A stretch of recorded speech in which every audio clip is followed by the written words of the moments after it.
ये कहानी पिछले पार्ट के आगे से शुरू होगी, तो अगर आपने इसके पहले के पार्ट्स नहीं देखे हैं तो उसका लिंक डिस्क्रिप्शन में है, आप वहां से जाकर देख सकते हो। तो जैसा कि हमने पिछले एपिसोड्स में देखा था कि मिंग फई अब कैसल कॉलेज में एडमिशन लेने के लिए मान गया था और नॉर्मा वहां पर उसका वेलकम करती है। अब आगे हम देखते हैं कि मिंग फई अपना सारा सामान लेकर मेट्रो के अंदर आने की कोशिश करता है और वहाँ के सिक्योरिटी से सीसी लाइन के बारे में पूछता है। तो वो सिक्योरिटी वाला उसे एक भिखारी समझकर वहाँ से भगाने की कोशिश करता है, जिस पर मिंग फई उसे अपना सबवे का कार्ड दिखाता है। तो वो गार्ड कहता है कि उसने सीसी लाइन के बारे में कभी नहीं सुना और इतना कहकर वो वहाँ से चला जाता है। तो फिर मिंग फई सोचता है कि इसमें मेरी ही गलती है, मुझे ही उस आदमी की बात नहीं सुननी चाहिए थी जब उसने बोला था कि सबवे पर जाकर तुम अपना कार्ड स्वाइप करना तो तुम सीधा कैसल कॉलेज पहुँच जाओगे। इसके बाद वो सोचता है कि वो जाकर अपने बचे हुए पैसे से हैम बर्गर खाएगा, लेकिन शॉप वाले भी उसे भिखारी समझकर शॉप में घुसने नहीं देते। और तो और वहाँ के कुछ भिखारी भी उसे अपना दोस्त कहकर बुलाते हैं, जिस पर मिंग फई गुस्सा हो जाता है और तभी पीछे से एक और लड़का आकर उससे पैसे मांगने लगता है, जिस पर वो और भी ज्यादा काफी गुस्सा हो गया था। जिस पर वो लड़का कहता है कि मैं कोई भिखारी नहीं हूँ, मेरा नाम फिंगर है और मैं एक स्टूडेंट हूँ, लेकिन अभी कुछ हालतों की वजह से मुझे ऐसा करना पड़ रहा है, इसीलिए मैं तुमसे बस थोड़े पैसे उधार मांग रहा हूँ। और तभी फिंगर की नजर मिंग फई के कार्ड पर पड़ती है, तो वो उससे पूछता है कि क्या तुम कैसल कॉलेज से हो, जिस पर मिंग फई हाँ में जवाब देता है। तो फिंगर बहुत खुश हो जाता है और कहता है कि मैं तुम्हारा सीनियर हूँ, लेकिन मिंग फई उसकी बातों पर यकीन नहीं करता और उससे कहता है कि इतना बड़ा झूठ तो मत बोलो, जिस पर फिंगर अपना कार्ड निकालकर उसे दिखाता है और मिंग फई को उस पर यकीन हो जाता है। आगे मिंग फई फिंगर से उसका ग्रेड पूछता है, तो वो उसे बताता है कि वो अभी 8th ग्रेड में है। दरअसल 4th ईयर के बाद ही मुझे ग्रेजुएट हो जाना चाहिए था, लेकिन मैं 4 बार फेल हो चुका हूँ।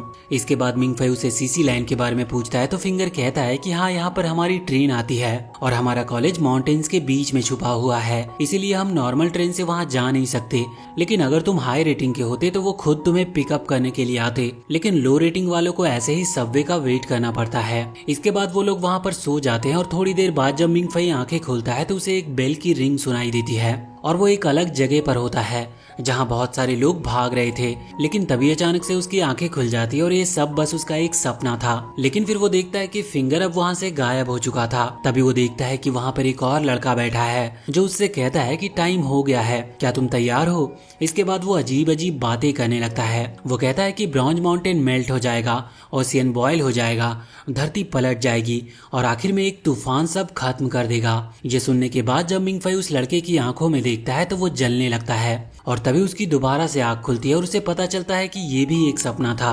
नींद खुलने के बाद वो देखता है कि फिंगर अभी ट्रेन पकड़ने के लिए भाग रहा होता है और तभी अनाउंसमेंट भी होती है कि सीसी लाइन के पैसेंजर जल्दी से स्टेशन पे आ जाए। तभी वहाँ से एक गार्ड आता है और उससे कहता है कि मुझे अपना स्टूडेंट कार्ड दिखाओ। वो गार्ड फिंगर से कहता है कि अभी तुम्हारी रेटिंग F हो गई है, जो कि एक टाइम पर A हुआ करती थी। तभी मिंग फई वहाँ पर आकर उसे अपना कार्ड देता है और कहता है कि मैं 1st ईयर में हूँ और मेरा नाम लू मिंग फई है। और उसका नाम सुनते ही वो आदमी पागल जैसा हो जाता है और वो उससे कहता है कि तुम वही मिंग फई हो ना जो S रैंक का है। और ये सुनकर फिंगर भी हैरान हो जाता है कि तुम्हारी रेटिंग प्रिंसिपल के बराबर कैसे है और तुम्हें कोई पिकअप करने कैसे नहीं आया। फिर वो गार्ड कहता है कि प्रोफेसर अभी कंट्री से बाहर है और उन्हें आने में लेट हो गया, लेकिन फिर भी अगर तुम अपना कार्ड स्वाइप करके गेट से गुजरते तो कॉलेज उसी वक्त तुम्हारे लिए ट्रेन भेज देती। और ये सुनकर मिंग फई भी कहता है कि तब तो मैं बेकार में ही उतने देर से यहाँ पर वेट कर रहा था। इसके बाद ट्रेन में मिंग फई अपना यूनिफॉर्म पहन लेता है और प्रोफेसर उससे कहते हैं कि मैं तुम्हें कॉलेज में जाने से पहले कुछ बातें बताऊंगा और फिर वो फिंगर को भी वहाँ से चले जाने के लिए कहते हैं। इसके बाद वो प्रोफेसर उसे एक अग्रीमेंट पर साइन करने के लिए बोलता है और मिंग फई भी बिना उसे पढ़े ही उस पर साइन कर देता है।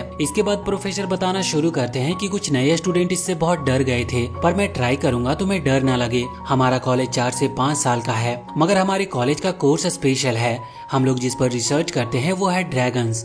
हर कल्चर ड्रैगन्स के बारे में जानता है, लेकिन कोई नहीं बता सकता कि ड्रैगन्स असल में क्या है और हमारा मकसद उन्हें मारने का है। लेकिन नॉर्मल लोगों को ये नहीं पता कि इंसान और ड्रैगन के बीच में वार सदियों से चली आ रही है। इंसानों ने ड्रैगन्स के बिना ही हिस्ट्री लिखी है, मगर असलियत में हिस्ट्री के हर एक लाइंस में ड्रैगन्स हैं। इसीलिए हमारा मकसद है एक ऐसा हीरो बनाना जो कि ड्रैगन का सामना कर सके। अब ये सुन के मिंग फई को लगता है कि प्रोफेसर का दिमाग खराब है, तो वो उनसे कहता है कि आपको हीरो की नहीं शायद एक डॉक्टर की जरूरत है।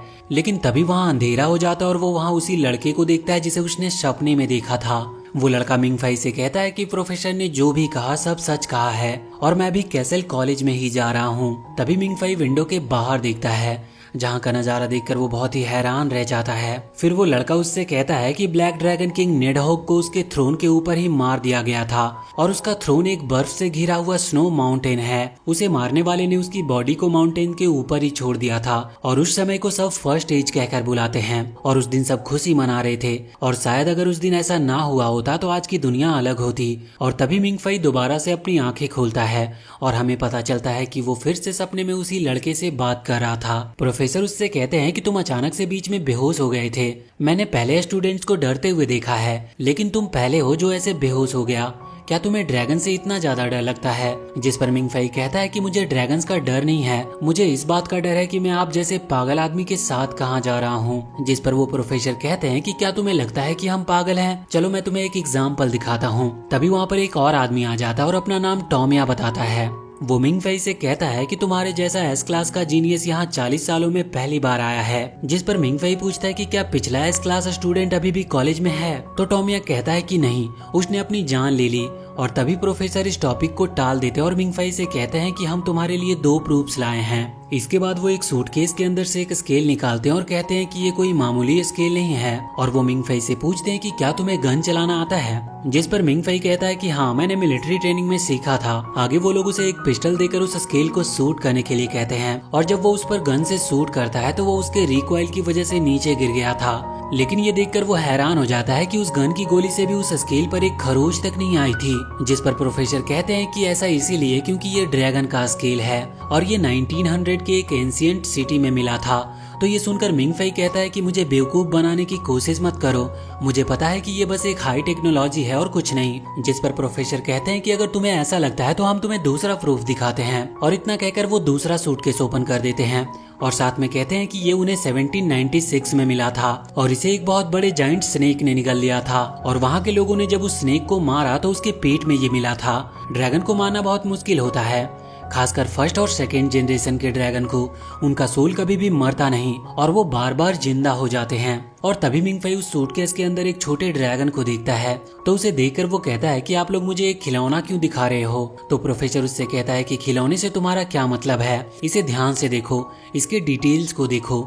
और फिर मिंगफई जब उसके थोड़ा करीब जाता है तो उसे लगता है कि जैसे उस ड्रैगन ने अपनी आंखें खोल दी हो। और तभी वो ड्रैगन कंटेनर से बाहर निकलने की कोशिश करता है, जो देखकर प्रोफेसर और टोमाया बहुत ज्यादा घबरा जाते हैं और कहते हैं कि लू मिंगफई के ब्लड सेल्स की वजह से ये जिंदा हो गया है। पर तभी वो ड्रैगन फिर से अपनी आंखें बंद कर देता है और सो जाता है। यहाँ प्रोफेसर मिंगफई को देखकर कहते हैं कि ये इतना जल्दी नहीं जागना चाहिए था, ये कोई मिरेकल से कम नहीं, तुम कमाल के हो। लेकिन मिंगफई इसका कोई भी जवाब नहीं देता और वो वहाँ से नीचे गिर जाता है। पर वो प्रोफेसर और टोमाया उसे पकड़ लेते हैं। आगे फिर मिंगफई रोते हुए कहता है कि अभी मेरा दुनिया देखने का नजरिया पूरी तरह से बदल गया है। इसके बाद प्रोफेसर उसे एक वॉक पर ले जाते हैं जहाँ मिंगफई पूछता है कि क्या वो कॉलेज से बाहर निकल सकता है। जिस पर प्रोफेसर कहते हैं कि तुमने हमारा एग्रीमेंट साइन किया है, तो अगर तुम यहाँ से बाहर जाओगे तो हमें तुम्हारा ब्रेन वॉश करना होगा। जिस पर वो कहता है कि क्या इसका मतलब मैं सब कुछ भूल जाऊंगा उसके बाद? जिस पर प्रोफेसर कहते हैं कि हाँ, हो सकता है, और अगर तुम फिर से अपने घर वापस चले गए तो दूसरे कॉलेज में जाने से पहले दोबारा एक क्लास रिपीट करना होगा। तभी प्रोफेसर उससे कहते हैं कि असली दुनिया इतनी बड़ी है कि तुमने कभी इमेजिन भी नहीं किया होगा और इसके कंपेयर में तुम जिस वर्ल्ड में रहते हो वो एक धूल के बराबर भी नहीं है और इसीलिए रियल वर्ल्ड में तुम्हारा स्वागत है। और जब मिंगफई कॉलेज के गेट से इंटर करता है तो वो देखता है कि कैसल कॉलेज बहुत ही बड़ा था और बहुत ही ज्यादा ब्यूटीफुल भी। आगे प्रोफेसर कहते हैं कि तुम सब जिन कंट्री के हिडन जगह पर जाकर ड्रैगन किंग को मारोगे। इसके बाद मिंगफई पूछता है कि वैसे कॉलेज के अंदर कोई दिखाई क्यों नहीं दे रहा। और तभी अचानक से वहाँ पर एक हॉर्न बजता है और वहाँ पर गन्स चलने लगते हैं, जिसकी वजह से मिंगफई और प्रोफेसर छुप जाते हैं। इसके बाद वहाँ पर बहुत सारे स्टूडेंट आ जाते हैं जो आपस में एक दूसरे पर गन चलाने लगते हैं। तभी प्रोफेसर को भी एक बुलेट लगती है और वो बेहोश हो जाते हैं। ये देखकर मिंगफई को कुछ समझ नहीं आ रहा था कि यहाँ पर चल क्या रहा है। सारे स्टूडेंट्स एक दूसरे पर फायर कर रहे थे और बहुत सारे स्टूडेंट मर चुके थे और ऐसे ही देखते देखते वहाँ लगभग सारे स्टूडेंट मारे जाते हैं। इसके बाद मिंगफई वहाँ से एक डॉक्टर की तलाश में निकल जाता है, पर तभी वो वहाँ पर 2 स्टूडेंट को देखता है जो कि एक दूसरे के सामने खड़े हुए थे और देखते ही देखते वो दोनों अपने स्वॉर्ड से वहाँ पर फाइट करने लगते हैं और उनकी फाइट काफी खतरनाक थी। मिंग फई ये सब देखकर सोच रहा था कि आखिर इस कॉलेज में चल क्या रहा है, लेकिन तभी उसके सामने नुओ आ जाती है जो उसकी तरफ गन करते हुए उसे नीचे झुकने को कहती है और उसके पीछे खड़ी होकर फायर करने के पोजीशन में आ जाती है। लेकिन इससे पहले कि नुओ उसे मारती, वो लड़की नुओ पर फायर कर देती है जिससे वो वहीं पर गिर जाती है। और यहाँ पर मिंग फई को फिर से उसी लड़के की आवाज सुनाई देती है जो उससे कह रहा था कि चलो उन्हें अपनी जुर्म की सजा देते हैं। और फिर मिंग फई उस लड़की पर फायर कर देता है और बाहर निकलकर उन दोनों लड़कों को भी फायर करके मार देता है। बाहर जैसे ही वो दोनों लड़के मरते हैं, वहाँ पर विक्ट्री का एक गाना बजने लगता है और वहाँ बहुत सारी लड़कियां आकर सभी स्टूडेंट को ट्रीट करने लगती है। तभी मिंग फई के पास एक प्रोफेसर आते हैं जो उसे देखकर कहते हैं कि क्या तुम एक फ्रेशमैन हो, जिस पर वो उन्हें हाँ में जवाब देता है। इसके बाद वो प्रोफेसर उस पर चिल्लाने लगते हैं और अभी से इस एक्टिविटी में ज्वाइन होने के लिए डांटते हैं। लेकिन तभी पीछे से वही दूसरे वाले प्रोफेसर भी आ जाते हैं। वैसे उसका नाम गूडे है और उन्हें जिंदा देखकर मिंग फई डर जाता है क्योंकि उसने सोचा था कि वो मर चुके हैं। जिस पर प्रोफेसर गूडे मिंग फई से कहते हैं कि मैं अभी भी जिंदा हूँ। तो मिंग फई कहता है कि आपके ड्रेस के ऊपर लगा हुआ ये खून इस बात का प्रूफ है कि आप जिंदा नहीं हो। जिस पर वो प्रोफेसर कहते हैं कि ये नकली है। आज कॉलेज का लेजर डे है, इसीलिए स्टूडेंट्स जो चाहे वो कर सकते हैं, इसीलिए हम वो बुलेट यूज कर रहे थे, वो भी सिर्फ बेहोश करने वाली।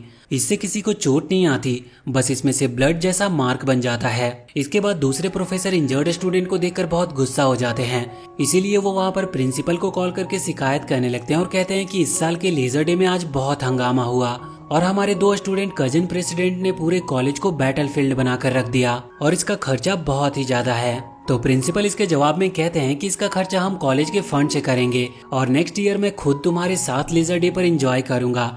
ये सुनकर सभी स्टूडेंट बहुत खुश हो जाते हैं। इसके बाद प्रिंसिपल कहते हैं कि मैं लू मिंग फई से बात करना चाहूंगा, जिस पर प्रोफेसर मिंग फई से उनकी बात कराते हैं। प्रिंसिपल मिंग फई को पहले ही दिन 2 प्रेसिडेंट को हराने के लिए कांग्रेट्स कहते हैं और कॉलेज में वेलकम करते हैं। आगे प्रोफेसर उससे वहाँ से भाग जाने को कहते हैं क्योंकि सारे स्टूडेंट्स मिंग फई से बहुत ज्यादा गुस्सा थे, क्योंकि अब उन्हें पता चल गया था कि उनके प्रेसिडेंट को हराने वाला वही है। इसके बाद हम प्रिंसिपल और एक आदमी को बात करते हुए देखते हैं, जहाँ प्रिंसिपल कह रहा था कि 8 साल पहले की लड़ाई में हमारे स्टूडेंट्स बहुत ज्यादा टैलेंटेड थे और एकदम डिसिप्लिन में रहते थे, लेकिन फिर भी वो मारे गए। इसीलिए मुझे लगता है कि हमें बहुत सारे स्टूडेंट्स की नहीं, सिर्फ एक जीनियस की जरूरत है, एक ऐसा लीडर जिससे वो ड्रैगन किंग खुद डरे। जिस पर वो दूसरा आदमी कहता है कि हमारे 2 स्टूडेंट प्रेसिडेंट सीजर और चू जियांग भी जीनियस हैं, लेकिन लू मिंग फई में ऐसा कुछ नहीं है। तो प्रिंसिपल कहता है कि उसके एस क्लास होने के पीछे एक रीजन है। जिस पर वो आदमी कहता है कि मुझे लगता है कि उसके स्ट्रॉन्ग बनने से पहले ही वो सीजर और जियांग के बीच में दबकर रह जाएगा। तो इस पर प्रिंसिपल कहते हैं कि एक जीनियस एक स्वॉर्ड की तरह होता है, जिसे नुकीला बनाने के लिए स्टोन से प्रेशर देना पड़ता है। इसलिए मुझे यकीन है कि मिंग फई इसमें जरूर कामयाब होगा। आगे हम देखते हैं कि मिंग फई अपने डॉर्म के अंदर आ चुका था और तभी फिंगर उसके पीछे से आकर उसे वेलकम करता है और कहता है कि हम दोनों रूममेट्स हैं। फिर फिंगर उससे कहता है कि तुम अभी कॉलेज में नए आए हो और तुम्हें ज्यादा कुछ पता नहीं है, तो चलो मैं तुम्हें कॉलेज घुमाता हूँ। इसके बाद फिंगर उसे पूरा कॉलेज घुमाता है। तो मिंग फई ये सब देखने के बाद कहता है कि यहाँ के स्टूडेंट एकदम मामूली दिखते हैं, इन्हें देखकर कोई ये नहीं बोल सकता कि ये लोग ड्रैगन्स मारने की ट्रेनिंग कर रहे हैं। जिस पर फिंगर कहता है कि ऐसा इसीलिए क्योंकि कॉलेज के अंदर कोई भी स्टूडेंट अपना कोटोडोमा यूज नहीं कर सकता।